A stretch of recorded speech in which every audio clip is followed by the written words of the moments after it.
Ini bukan gertakan kosong. Dalam waktu kurang dari 3 hari, radar militer di Indonesia Timur menangkap sinyal frekuensi penerbangan Rusia yang melakukan patroli simulasi tempur di Samudra Hindia. Pesan ini keras bukan hanya untuk Australia, tetapi untuk seluruh aliansi barat yang beroperasi di kawasan tersebut. Secara geopolitik, apa yang terjadi saat ini bukan konflik dua negara bertetangga. Ini adalah babak baru perebutan pengaruh antara Barat dan Timur. Australia berdiri sebagai representasi kepentingan NATO dan AUKUS di Pasifik Selatan. Indonesia, meski tetap menyatakan diri sebagai negara non-blok, mulai mempererat kerjasama pertahanan dengan blok Timur, khususnya Rusia dan Tiongkok. Data internasional menunjukkan ekspor senjata Rusia ke Indonesia meningkat signifikan dalam 2 tahun terakhir.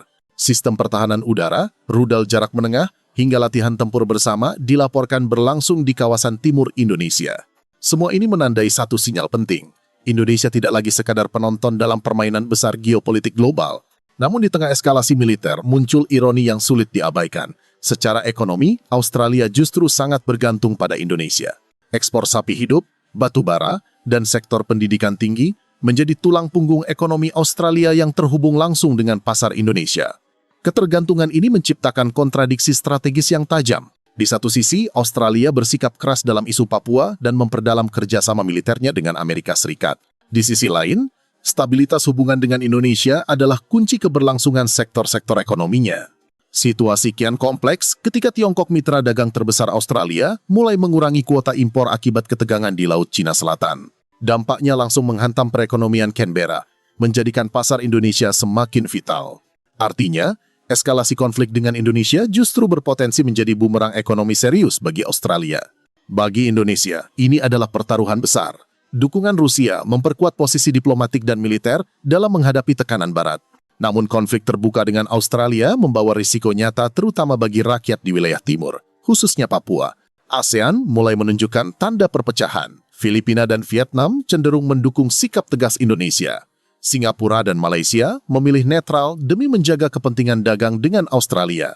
Amerika Serikat berada dalam posisi dilematis, mendukung sekutu utamanya atau menjaga hubungan strategis jangka panjang dengan Indonesia mitra kunci stabilitas Indo-Pasifik. Jika ketegangan ini tidak segera diredakan, sejumlah skenario realistis terbuka. Rusia dapat memperluas pengaruh militernya dengan penempatan pembom strategis bergilir di Indonesia Timur. Indonesia mempertimbangkan jalur diplomasi di PBB dengan mendorong zona netral Asia Tenggara yang bebas dari kehadiran militer asing. Di sisi lain, Australia berpeluang memperdalam aliansi militernya dan membuka opsi penempatan rudal taktis jarak menengah di utara. Dunia bergerak dengan kecepatan yang sulit diprediksi. Ketegangan di sekitar Papua kini bukan lagi isu lokal atau regional. Ini adalah pertarungan pengaruh, citra, dan kekuasaan antara tatanan lama dan dunia baru yang sedang terbentuk. Dan Indonesia berada tepat di tengah pusaran itu. Untuk pertama kalinya dalam sejarah modern, Indonesia memiliki kekuatan, keberanian, dan dukungan global untuk menentukan arah strategisnya sendiri. Pertanyaannya, kini bukan lagi apakah Indonesia mampu bertahan, melainkan pilihan apa yang akan diambil untuk membentuk masa depan kawasan dan posisinya di panggung dunia. Ini bukan gertakan kosong.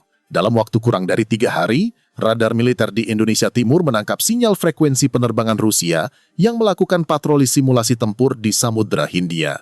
Pesan ini keras bukan hanya untuk Australia, tetapi untuk seluruh aliansi barat yang beroperasi di kawasan tersebut. Secara geopolitik, apa yang terjadi saat ini bukan konflik dua negara bertetangga. Ini adalah babak baru perebutan pengaruh antara Barat dan Timur. Australia berdiri sebagai representasi kepentingan NATO dan AUKUS di Pasifik Selatan. Indonesia, meski tetap menyatakan diri sebagai negara non-blok, mulai mempererat kerjasama pertahanan dengan blok Timur, khususnya Rusia dan Tiongkok. Data internasional menunjukkan ekspor senjata Rusia ke Indonesia meningkat signifikan dalam 2 tahun terakhir. Sistem pertahanan udara, rudal jarak menengah, hingga latihan tempur bersama dilaporkan berlangsung di kawasan timur Indonesia. Semua ini menandai satu sinyal penting. Indonesia tidak lagi sekadar penonton dalam permainan besar geopolitik global. Namun di tengah eskalasi militer, muncul ironi yang sulit diabaikan. Secara ekonomi, Australia justru sangat bergantung pada Indonesia. Ekspor sapi hidup, batu bara, dan sektor pendidikan tinggi menjadi tulang punggung ekonomi Australia yang terhubung langsung dengan pasar Indonesia. Ketergantungan ini menciptakan kontradiksi strategis yang tajam. Di satu sisi, Australia bersikap keras dalam isu Papua dan memperdalam kerjasama militernya dengan Amerika Serikat. Di sisi lain, stabilitas hubungan dengan Indonesia adalah kunci keberlangsungan sektor-sektor ekonominya. Situasi kian kompleks ketika Tiongkok, mitra dagang terbesar Australia, mulai mengurangi kuota impor akibat ketegangan di Laut Cina Selatan. Dampaknya langsung menghantam perekonomian Canberra, menjadikan pasar Indonesia semakin vital. Artinya, eskalasi konflik dengan Indonesia justru berpotensi menjadi bumerang ekonomi serius bagi Australia. Bagi Indonesia, ini adalah pertaruhan besar. Dukungan Rusia memperkuat posisi diplomatik dan militer dalam menghadapi tekanan Barat. Namun konflik terbuka dengan Australia membawa risiko nyata terutama bagi rakyat di wilayah timur, khususnya Papua. ASEAN mulai menunjukkan tanda perpecahan. Filipina dan Vietnam cenderung mendukung sikap tegas Indonesia. Singapura dan Malaysia memilih netral demi menjaga kepentingan dagang dengan Australia. Amerika Serikat berada dalam posisi dilematis, mendukung sekutu utamanya atau menjaga hubungan strategis jangka panjang dengan Indonesia, mitra kunci stabilitas Indo-Pasifik. Jika ketegangan ini tidak segera diredakan, sejumlah skenario realistis terbuka.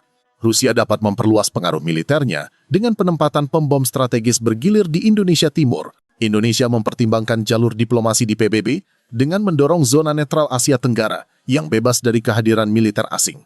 Di sisi lain, Australia berpeluang memperdalam aliansi militernya dan membuka opsi penempatan rudal taktis jarak menengah di utara. Dunia bergerak dengan kecepatan yang sulit diprediksi. Ketegangan di sekitar Papua kini bukan lagi isu lokal atau regional. Ini adalah pertarungan pengaruh, citra, dan kekuasaan antara tatanan lama dan dunia baru yang sedang terbentuk. Dan Indonesia berada tepat di tengah pusaran itu. Untuk pertama kalinya dalam sejarah modern, Indonesia memiliki kekuatan, keberanian, dan dukungan global untuk menentukan arah strategisnya sendiri.